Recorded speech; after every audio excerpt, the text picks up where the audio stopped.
আসসালামু আলাইকুম বন্ধুরা, স্বাগত আমার এই বাংলা রান্নাঘর উইথ শেরিনার চ্যানেলে। দেখুন বন্ধুরা, আজকে আমি একটা খুব মজাদার রেসিপি নিয়ে চলে এসেছি। এটা বিশেষ করে ছেলে মেয়ে বউদের খুব প্রিয়। বাচ্চাদের হয়তো প্রিয় নয়, কিন্তু ছেলে মেয়েদের খুবই প্রিয়, বউদের বিশেষ করে লোকদের। আর আমার রান্নাটা যদি ভালো লেগে থাকে, গ্রাম্যভাবে রান্না করব, তাহলে আমার চ্যানেলটাকে সাবস্ক্রাইব করে শেয়ার করে কমেন্ট করে দেবেন প্লিজ।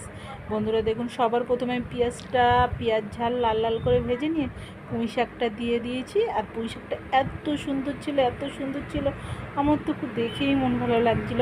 আমার পুঁই শাকের তরকারি খেতে বন্ধুরা আমার খুব ভালো লাগে। আর দেখুন আমি লবণ দেব, লবণটা দিয়ে তারপর আমি একটু হলুদ দিয়ে দেবো, হলুদ গুঁড়ো।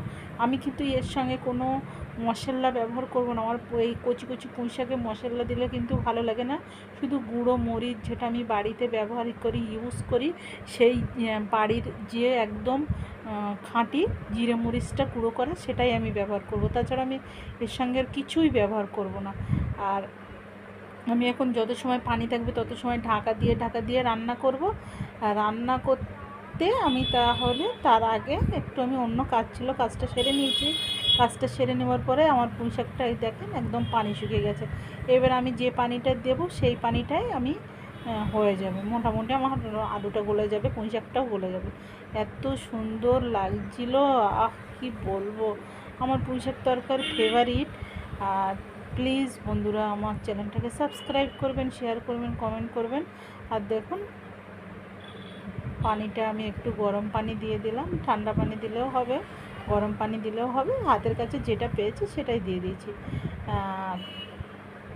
পুঁই শাকের কালারটাও খুব সুন্দর চলে এসেছিলো।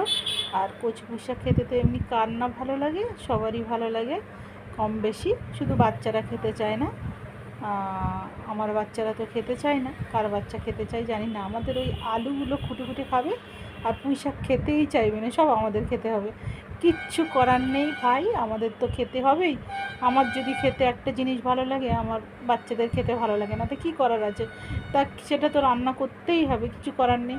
পাতাগুলো আর আলুগুলো খুঁটে খুঁটে তো দিতে হবে, ঝোলটা দিতে হবে, একটু হালকা ঝোল, মানে মাখো মাখো ঝোল রাখবো, বেশি ঝোল রাখবো না। আরও 10 মিনিট আমি ঢাকা দিয়ে রাখবো, যত সময় না ঝোলটা মরবে তত সময়। ঝোল আমি পুঁই শাকে আমার খুব একটা ভালো লাগে না, ওরকমই রাখবো।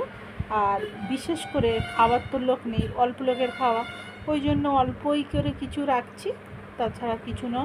আর দেখুন রান্নাটা কিন্তু খুব দুর্দান্ত হয়েছে, বাহ কি দারুণ, খুব সুন্দর, খুব সুন্দর হয়েছে, বাহ। এবারে আমি পুঁই শাক তরকারিটা কী করব, একটু মরিচের গুঁড়ো ছড়িয়ে দেব, ছড়িয়ে দিয়ে নামিয়ে নেব। ওকে, আল্লাহ হাফেজ।